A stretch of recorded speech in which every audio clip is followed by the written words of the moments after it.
So moving on to the cast, Eric, this is Rod's episode. This is his flashback, and you're somebody that we cast really early on. I mean, I think you might have been of the current cast the second person that we cast, with the exception of Madame Renee, who we cast first. But it was around the same time, and it was when we were doing our first round of auditions and stuff. You really captured kind of the sarcastic humor. I mean, I think you only read for the potion shop at the time because that's what we were planning on doing, and you really captured just the sarcastic humor of going into the shop and just wanting to get your potion, and just every obstacle that Mooney was throwing your way was stopping you. So how did you prepare for that, and how did you try to find the right kind of humor? I feel like it was very natural for me. This kind of buttoned up type character who's the fact that, I mean, the first thing I started with was he actually wants a love potion, which comes from an incredible place of insecurity. So immediately I was having fun with the insecurity of my character, which led to an agitation from him. Things are going to set him off more easily than he would normally be if he wasn't so insecure about what he was doing.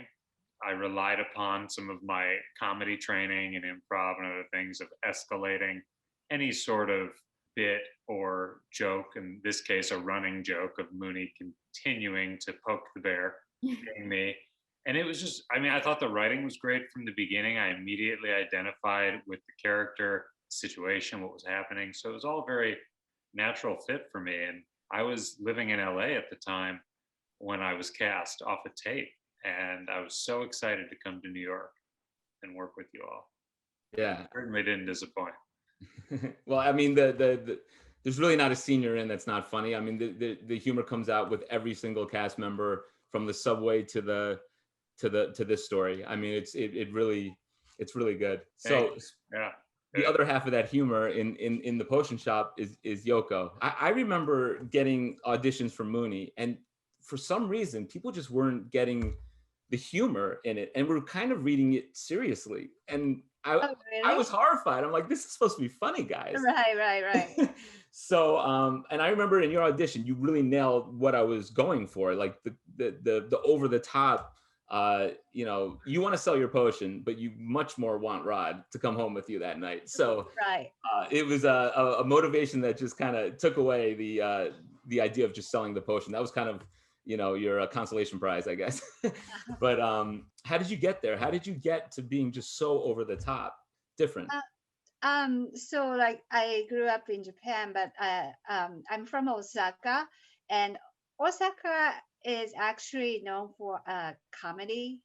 And like I used to watch a lots of theater, like kind of vaudeville and like farcical theater on TV. So like I always wanted to play someone like her, like Mooney, because it's so familiar with my, the TVs and stuff like I used to watch. So the chemistry between you guys really comes through. I mean, I remember me and Ben at least were just kind of laughing behind the camera, trying not to laugh. I was just curious, like between you guys, I know we did rehearse a little bit, and you guys had some time, before shooting. How did you guys kind of create that chemistry? Was there something specific that you did? It's a lot of push and pull, I guess. For me, I think it wasn't so much anything we did together in preparation as much as there was an immediate trust. I think that we both knew our characters, and also the situation. You mentioned the set, that tiny little place in Chinatown. It really gave the feeling that I was in a place that I didn't know, that felt very foreign to me. So it was, so many things about it really lined up in a very natural way. And speaking to you guys laughing off camera, I remember it was hard for us, well, for me, not to break when Yoko was so good at not breaking, but also so serious in this character, and some of the looks she gave me would make me break during takes. And I definitely recall that. It was an incredible amount of fun. For me, well, Eric is a good looking guy, so like it's so easy that like I could use that. And also like I remember like personalizing him in a way that like I can be kind of like I want him